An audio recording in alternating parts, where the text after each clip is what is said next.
On va se rapprocher de la parcelle et de l'exploitation avec Hernan Ojeda.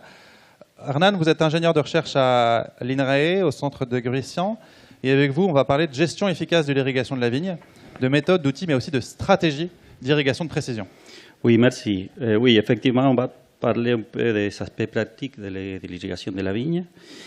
Et j'ai bien apprécié les présentations antérieures parce qu'ils ont donné la base pour comprendre un peu comment gérer après l'irrigation toutes ces connaissances, comment l'utiliser. Donc, d'abord, c'était dit déjà, la vigne c'est une culture qui demande peu d'eau par rapport aux autres cultures. Vous voyez 450 mm bien géré pendant l'année, en global, hein, avec des pluies complètes. C'est assez économique par rapport aux autres cultures. Mais il est aussi assez efficient. Anne, ce matin, a montré 350 litres. Voilà, dans cette base de données, c'est 250 litres, mais c'est à peu près ça. C'est assez efficient. Donc, la vigne est très économique et efficient vis-à-vis de l'eau, mais il n'y a pas trop d'options quand la vigne disparaît. Donc, il faut se poser ça comme question. L'effet que la vigne disparaît. Ça, ce sera, je pense, un débat aussi qu'on aura au moment de la table ronde sur les stratégies de diversification hors vigne dans les zones où l'irrigation est très complexe. Il n'y a pas trop d'options. Hein.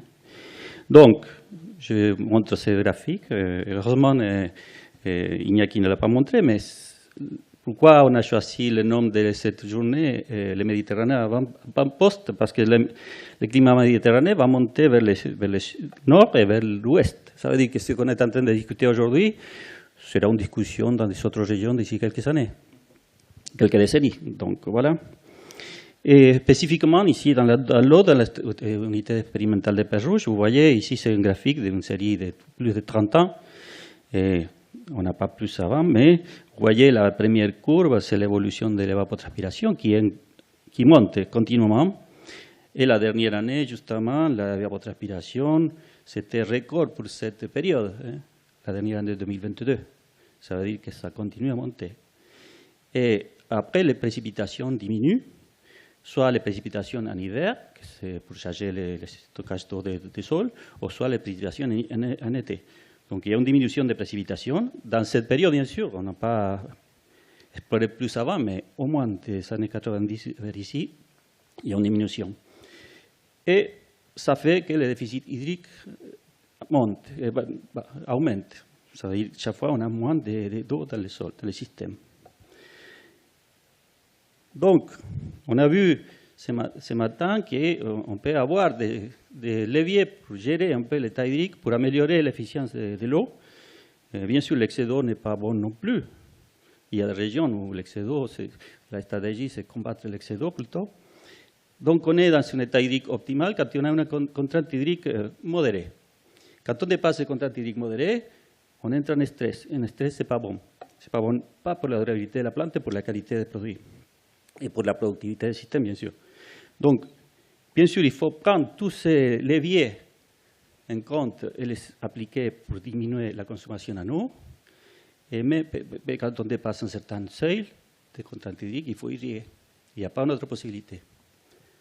Donc, toutes ces méthodes qu'on peut appliquer pour économiser de l'eau, il faut les faire toujours parce que ça nous permet d'économiser, s'il faut irriguer, de l'eau, de l'irrigation. On se pose la question, comment irriguer les vignobles? On fait le parcours du monde, hein, il y a des différentes méthodes utilisées pour la vigne, des méthodes qui sont vraiment très, très différentes à ce qu'on voit ici. Hein. Et la première chose qu'il faut voir par rapport à ces méthodes, c'est l'efficience de l'utilisation de l'eau. On parle de qu'il faut économiser de l'eau. On parle de méthodes qui ont une efficience de moins de 50%, en passant à 90%. Et sans doute, les méthodes les plus efficientes, c'est les gouttes à gouttes. Hein. Il n'y a pas de débat par rapport à ça. Parce que les gouttes à gouttes nous permettent d'abord la précision. On peut ajouter l'eau quand on veut, si on a de l'eau, bien sûr. L'économie de l'eau, c'est principal. L'automatisation, la fertilisation. On peut appliquer la fertilisation avec gouttes à gouttes. C'est très utilisé pour certains macroéléments. Quand et combien irriguer? OK, on a choisi les méthodes d'irrigation. La question, c'est quelle méthode utiliser pour décider quand et combien irriguer. On peut, Anne, ce matin, a parlé déjà de quelques méthodes, mais on peut les classer en général, si vous cherchez dans toutes les méthodes disponibles dans le monde, des méthodes non basées sur des mesures directes sur la plante. Donc, on va modéliser l'évapotranspiration, la température, les données météo. On peut calculer, ou faire des indices, voilà. Après, on peut mesurer le sol, l'eau du sol. On a beaucoup de outils, les tensiomètres, des sondes, etc., pour mesurer l'état hydrique du sol. Et après, il y a des méthodes basées sur des mesures directes sur la plante. Donc, ce qu'on a besoin de la plante pour savoir où on est vis-à-vis de la contrainte hydrique. La première chose, c'est l'observation des symptômes. Il faut regarder les symptômes. Si on va aujourd'hui dans des vignobles qui ne sont pas irrigués, on va voir un manque de croissance végétative important. Ça, le premier symptôme, c'est la croissance végétative. Ça veut dire qu'il manque de l'eau dans les vignobles aujourd'hui. Donc, s'il faut choisir précision, il faut plutôt se baser sur l'interprétation de la plante, parce que la plante va intégrer tout ce qui passe à côté. L'évapotranspiration, les millésimes, les pluies, les types et les profondeurs de sol, les pratiques culturelles, tout. Elle va intégrer tout ça et elle va traduire dans sa valeur que c'est son état hydrique. Pour cela, il y a une méthode qui est la méthode de référence. Ça ne veut dire pas que ce soit la seule méthode. C'est une méthode de référence qui permet à la fois de la gestion de l'état hydrique, mais aussi on peut l'utiliser comme contrôle des autres méthodes qu'on dispose plus facilement. C'est l'utilisation de la chambre à pression, qui est aussi une méthode qui a été développée, vulgarisée dans le monde pour la vigne. Vous voyez ici différentes images. Et la majorité de ces images sont des cultures de producteurs privés, hein? Ce n'est pas la recherche. Ce sont des producteurs qui utilisent ces méthodes pour avoir une valeur exacte de l'état hydrique. Donc, on est d'accord que la détermination de l'état hydrique, c'est une méthode de référence qui a une valeur d'interprétation universelle. Si on sait dans quelle situation est la vigne, dans quel moment du cycle végétatif est la vigne, et on a une valeur de potentiel hydrique, on sait exactement si c'est bon, si c'est pas bon, en fonction de ce qu'on veut de ces vignobles. Il y a un inconvénient que c'est une mesure manuelle, ponctuelle et non automatisée. Donc il faut aller sur place pour faire la mesure. Mais ça prend plus de temps qu'un échantillon SDB pour faire une analyse pour déterminer la maturité. Hein. Donc en fonction de ça, et merci Anne parce qu'elle a déjà présenté les effets de la contrainte hydrique sur certains paramètres, sur la plante, la première chose qu'il faut savoir, c'est que la contrainte hydrique, chaque fois qu'il y a un petit contrainte hydrique, il y a une diminution de croissance. Et on parle des rameaux et des racines aussi. Les racines ont besoin de l'eau pour la croissance. Les rendements, surtout la taille de baie, c'est très important aussi. Donc, contrainte hydrique, ça veut dire moins de croissance. Par rapport aux paramètres physiologiques, c'est différent. La physiologie essaie toujours de se maintenir après un peu plus, avec des contraintes hydriques plus fortes. Mais finalement, elle termine par tomber. Mais il y a après un caractère que c'est la qualité, ce qu'on cherche en tant que vigneron. On peut éloigner des écologistes, par exemple, de la vision des écologistes. Les vignerons demandent d'avoir des quantités et des qualités de produits qui soient valorisables. Les paramètres de qualité, on peut parler de précurseurs d'arômes, de polyphénols, de sucre, pour les plus basiques. Vous voyez, quand on n'a pas de contrainte hydrique, on a d'excès d'eau, c'est pas bon. Dans la mesure que la contrainte hydrique commence à monter, vers la droite de ces figures, on commence à monter en qualité, mais en dépassant certains seuils, on commence à avoir une diminution globale de la qualité.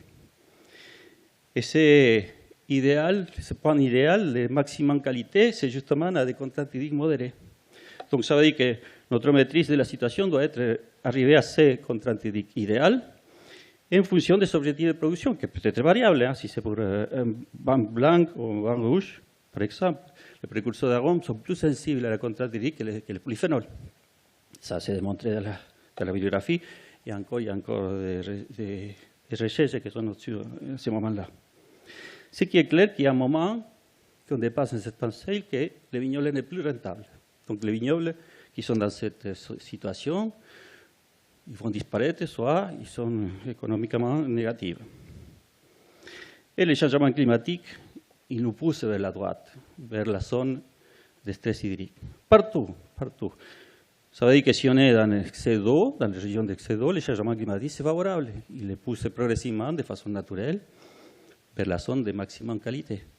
Mais ici, dans le sud de la France, on est déjà dans la zone de droite de ces figures, donc on nous pousse encore plus à droite. Donc, il faut savoir que la contrainte hydrique n'a pas le même significat en fonction des périodes végétatives. Il y a des moments de période végétative où on peut accepter une contrainte hydrique plus forte et des autres qu'on ne peut pas accepter. Et ça a beaucoup de raisonnements en fonction de ce que fait la plante à chaque moment. Ça, j'ai essayé de modéliser ici en fonction de synthèse de plusieurs auteurs. Quel est, par exemple, que se fait sur la croissance des rameaux, la croissance des baies, la croissance des racines, l'absorption des nutriments. Vous voyez que la croissance des rameaux, la croissance des racines même, s'est concentrée au début de la période de croissance, notamment en ce moment-là, la croissance des racines, la période de floraison. Et après, la croissance des baies avec cette première période de croissance herbacée, et après, la maturation de la croissance des baies. Et après, l'absorption des nutriments. Ça veut dire que les contraintes hydriques précoces diminuent la croissance des racines, des rameaux et des baies. Surtout parce que les baies affectées dans la période herbacée, qui est très sensible à la contrainte hydrique. Elle peut affecter aussi, quand elle est précoce, la première phase d'absorption des nutriments. Donc, si on met ça en fonction des valeurs de potentiel hydrique, à gauche, vous savez, un tableau avec différentes modalités de potentiel hydrique, les valeurs, le potentiel de base, de tiges et de feuilles. Ici, affiché en bas, c'est quelque chose qui maîtrise bien les producteurs. Et on a des zones rouges qu'il ne faut pas jamais arriver, des zones jaunes qu'il faut sortir le plus rapidement possible, et des zones vertes qu'il faut essayer de se maintenir dans cette zone-là.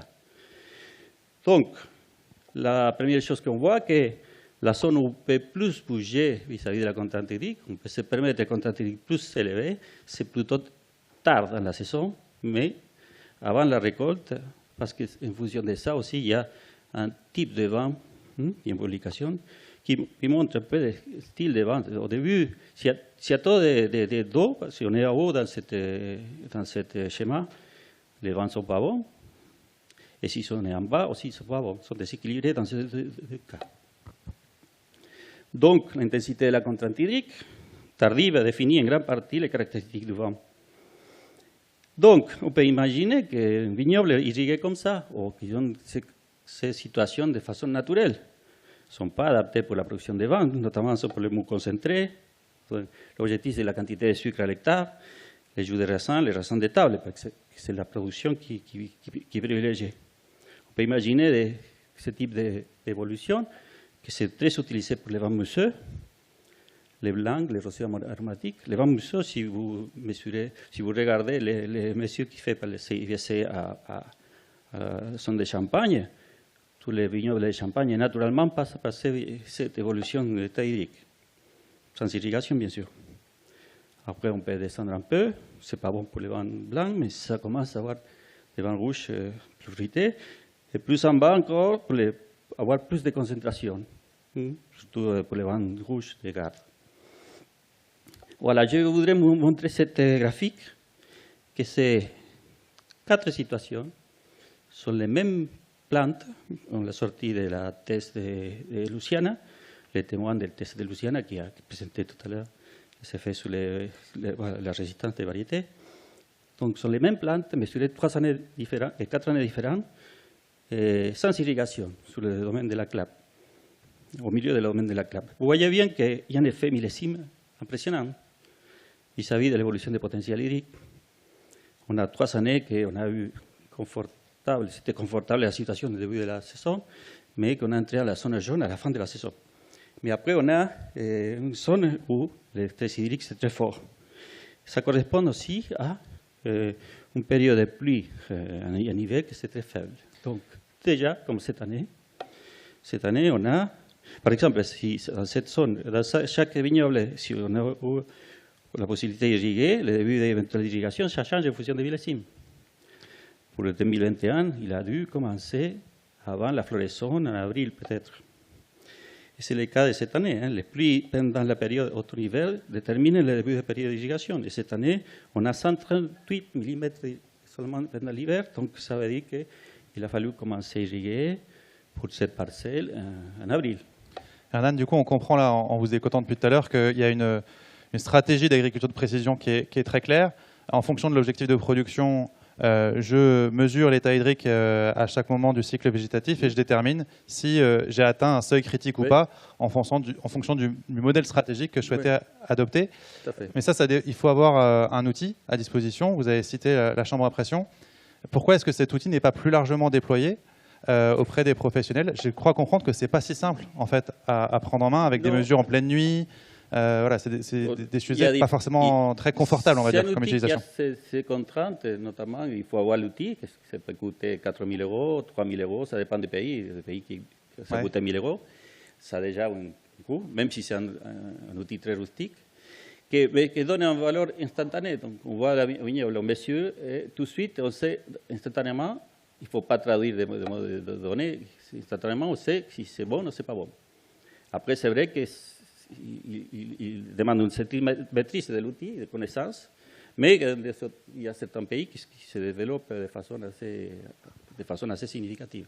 Mais c'est vrai qu'il faut avoir une personne qui s'occupe de ça. C'est ça, ça reste un sujet. Peut-être pour conclure, Hernan, je vous presse un peu. Oui, d'accord. Oui, j'ai 3 diapos de plus. Ouais, peut-être une ou deux, ce serait bien. Voilà. Si dans la clap, vous voyez deux situations, une irriguée, une pas irriguée. Donc, ces situations, pas irrigué, c'est pas bon, parce qu'on est dans la zone rouge pendant pas mal de temps. Et voilà, on peut imaginer un plan d'irrigation pour maintenir les vignobles dans la zone bleue, que c'est stratégique. Voilà. Pour cela, on a besoin de 61 mm dans cette période. Même, on peut imaginer que dans cette courbe, on peut économiser 2 ou 3 irrigations, sont 10 à 15 mm, donc 15 mm, c'est pas mal pour économiser. Ça nous permet aussi l'outil. Donc la première irrigation, vous voyez, le 2 juillet. Notre situation, ça c'est dans la zone littorale, Viognier aussi irrigué, et vous voyez c'est 65 mm. Et la première irrigation le 26 juin.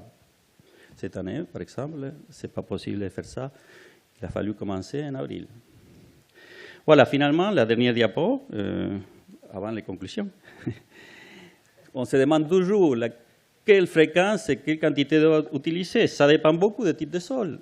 Il n'y a pas une recette. Si vous avez des sols argileux profonds d'un côté, sol sablonneux de l'autre côté, où la fréquence va changer et la quantité d'eau va changer. Par exemple, si on est dans la zone gauche, plutôt, 5 à 10 mm par semaine, ça va bien. Mais si vous êtes dans la zone droite, 1 mm par jour, voire plusieurs fois par jour, dans les zones où il n'y a que les sables, c'est nécessaire. Donc, il n'y a pas une recette vis-à-vis de la fréquence. Ça, il faut le faire en fonction des types de sol. Bon, finalement, et c'est la dernière, c'est sûr qu'il y a une augmentation de la sécheresse qui continue. L'irrigation, c'est une priorité de Vigneron. Dans les années 90, personne ne parlait de l'irrigation. À partir des années 2000, c'est impressionnant, tout le monde a commencé à parler de l'irrigation. Mais il y a une évolution, heureusement, des outils techniques. On parle d'irrigation de précision, on parle d'économie de l'eau, il y a une évolution des connaissances. Vous avez vu aujourd'hui la quantité de connaissances qu'il y a pour appliquer bien l'irrigation. Il y a une évolution de la réglementation. On vient de sortir de l'interdiction d'irriguer après le 15 août. C'est déjà pas mal parce que vous avez vu qu'il y a certains vignobles qui faut commencer à irriguer après le 15 août, justement. Et la disponibilité d'eau, c'est un problème. C'est le sujet aujourd'hui. On a compris qu'il n'y avait pas beaucoup de nouvelles ressources disponibles quand même si le Rhône avait quelques potentialités à offrir. Merci beaucoup, Hernan. Je retiens quand même, on peut l'applaudir effectivement. Ouais. Donc, je retiens, il est possible de déployer des stratégies d'irrigation de précision. Moi, je me dis, à quand une chambre à pression connectée pour permettre un télé-relevé et faciliter la vie des viticulteurs ou souvent peut-être de leurs salariés, parce que c'est peut-être eux ou les stagiaires ou les intérimaires qui font le job d'aller relever la donnée en pleine nuit. C'est ce que j'ai retenu d'échanges que j'ai pu avoir avec certains d'entre vous. Merci en tout cas.